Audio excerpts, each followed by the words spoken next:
Okey, inilah tabung duit.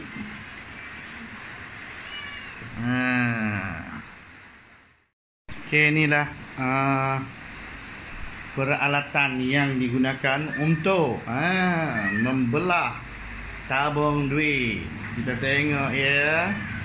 Kita akan saksikan hasilnya nanti. Okey. Tengok berapa jumlah duit dalam tabung.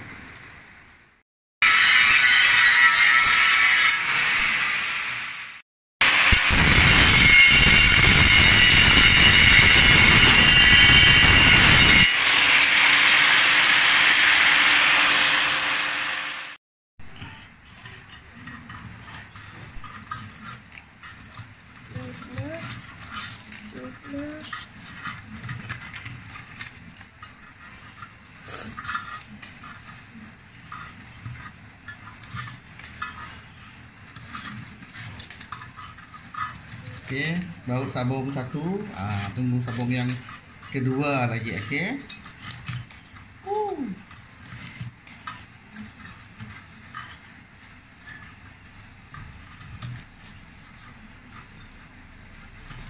Dapat beli kereta apa? Dapat beli kereta. Beli kereta apa lagi? Dapat beli nasi. Agak-agak berapa ribu dah minta? Sejuta. Sejuta.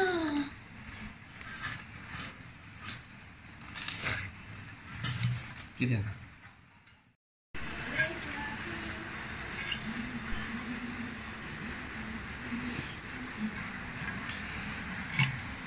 Wait, koyak break lah so slow.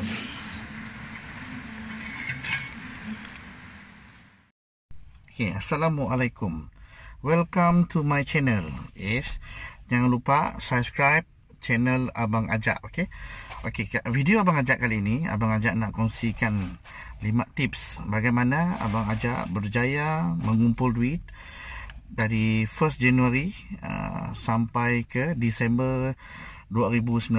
Jadi bukan mudah untuk kita nak simpan duit dengan konsisten dan berterusan. Okey, hari ini Abang Ajak nak tunjuk sedikit, right, hasilnya.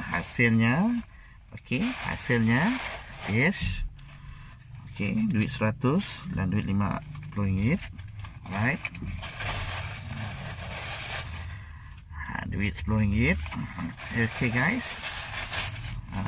duit RM20 dan duit RM5. Okey, paling banyak adalah duit RM50. Yeah. Okey, berapa duit tu Kim? Okey, jadi di sini Abang Ajak ada menggunakan 5 tips kaedah bagaimana nak simpan duit.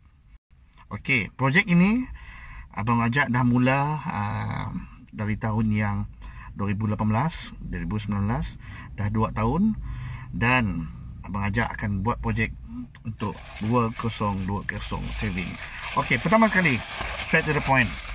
Pertama sekali kita kena konsisten menyimpan, menabung. Bukan mudah untuk menyimpan, menabung dengan konsisten. Jadi Abang Ajak faham ramai yang nak menabung tapi lastnya duitnya diguna untuk tujuan-tujuan lain.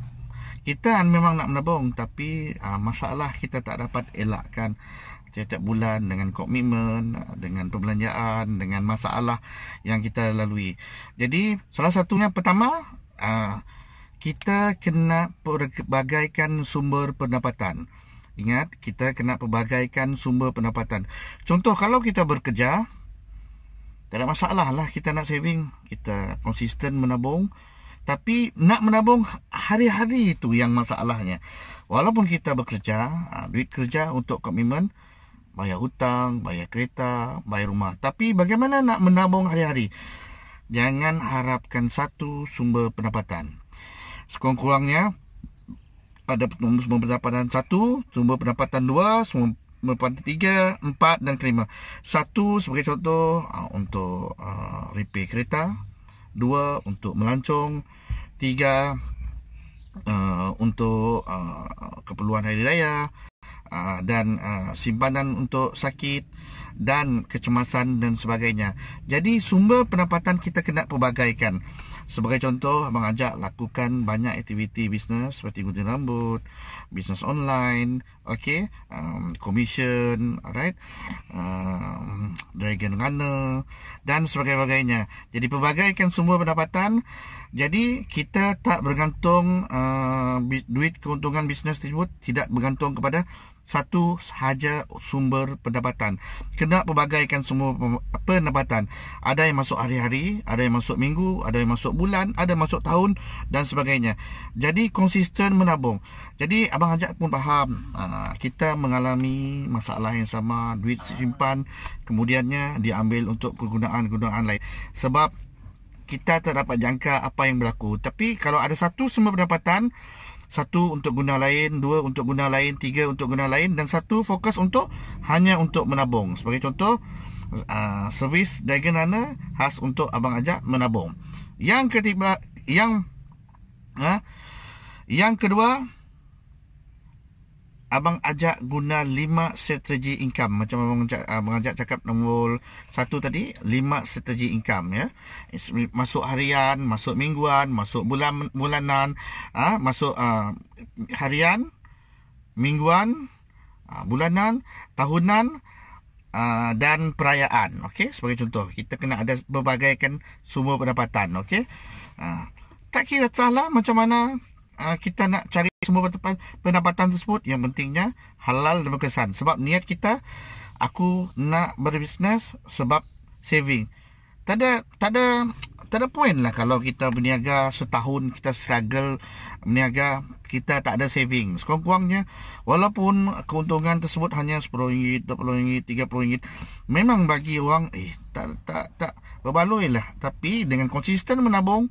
Sebab tu puan guru saya pernah berkata bahawa orang berniaga ni keuntungannya bukan hari-hari, bukan bulan. Dia nampak keuntungan yang besar hanya apabila hujung tahun. Okey, yang ketiga, konsisten menabung. Memang kena paksa diri menabung.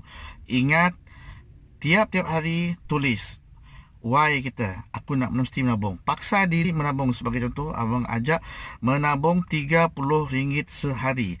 Kalau tak dapat RM30 sehari pun, kurang-kurangnya mesti menabung sehari.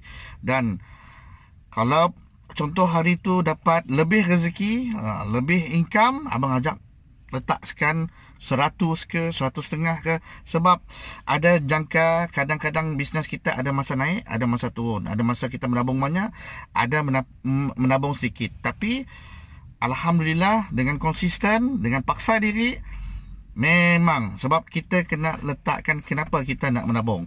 Okey, yang kelima, tabung kena lebih sedikit.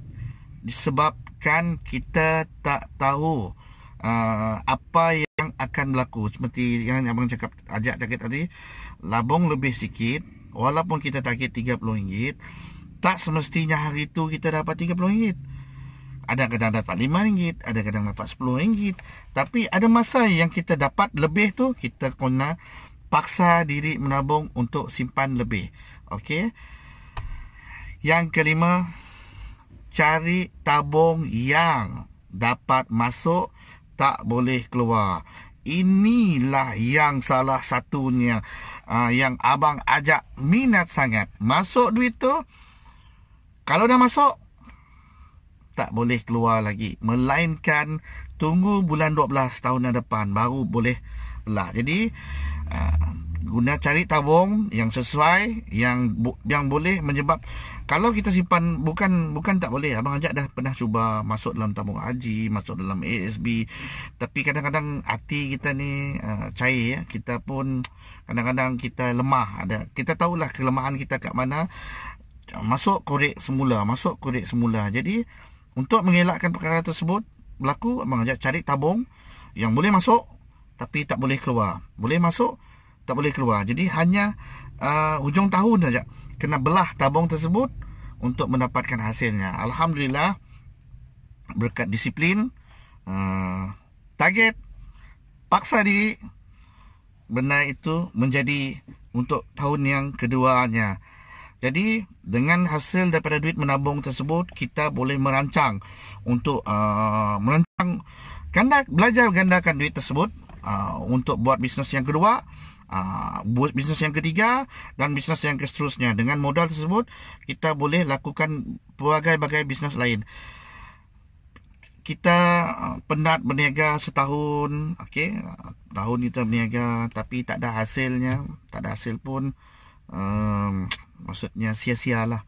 Sekurang-kurangnya walaupun sedikit, kita berbangga sedapat berdisiplin menabung dengan konsisten.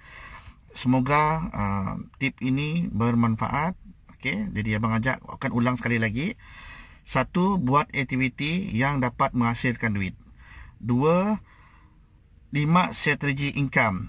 5 strategi income, jangan mengharapkan satu sumber pendapatan. Sebagai contoh, kita kalau harap gunting saja, semua duit gunting rambut untuk bayar ni, bayar tu, memang tak cukup. Tak boleh nak menabung. Sebab kena ada income lain-lain yang untuk cover supaya kita dapat menabung. Okey. Yang ketiga, konsisten menabung. Memang kena paksa. Nak berubah pun mula-mula kena paksa. Apabila dah paksa, lama-lama dia menjadi habit. Menjadi macam kepatihan. Yang keempat, saksa diri menabung sekurang-kurangnya RM30 ataupun lebih. Kena target. Sekurang ni kalau kita nabung RM30 sehari, bermakna setahun duit kita dah ada RM10,800. RM10,800. RM10,800 bulan 12. Anak-anak sekolah ke, anak kegunaan anak sekolah ke, hari nak raya tak lama lagi ke, memang cukup RM10,000. Tapi abang ajak tak gunakan duit untuk sembarang lah, tapi untuk buat tujuan bisnes. Okey, konsisten. Yang kelima, cari tabung yang boleh masuk, tak boleh keluar. Boleh masuk, say no to out. Okey. Semoga tip ini bermanfaat. Jangan lupa subscribe. Semoga anda berjaya juga menabung untuk tahun 2020. Paksa diri, cabar diri untuk terus menabung. Sekian, terima kasih. Jangan lupa subscribe video abang ajak. Alright. Semoga bermanfaat.